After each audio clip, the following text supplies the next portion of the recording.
Prince of Broadway is a drama film directed by Sean Baker. Now, with the success of Nora, Sean Baker's becoming a bit more mainstream, so I want to check out some of his older films.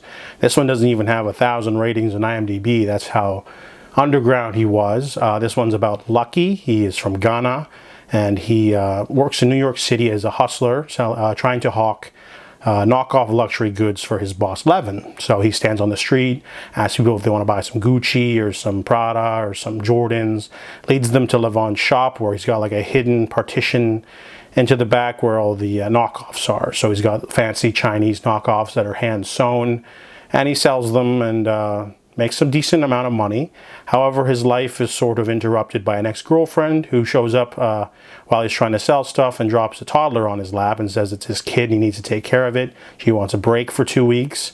So she runs away with her friend and her new man, and he can't leave the toddler on its own, so he doesn't even know the toddler's name. So there's a funny ongoing joke where he wakes up and the baby's there, or the toddler's there, and he's like, oh, like he keeps forgetting.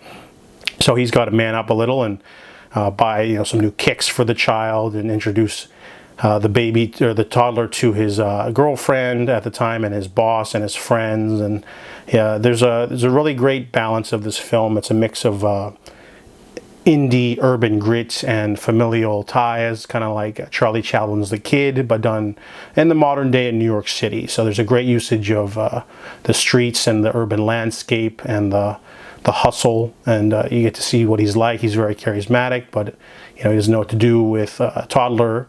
And there's some little bit of character development for the side characters. We get a little bit for his ex-girlfriend and some for Levin and his wife. So that kind of rounds out the cast a little bit and stops the movie from being too repetitive, because it's not just about Lucky and his son, but like other characters there, and they have this sort of not, I guess not thematically relevant, but we still get to see a little bit of the other characters and what they're like. And there's some hardships. There's some this movie takes place over several months too, so it's not just a day in the life. But overall, it's a very endearing, simple drama.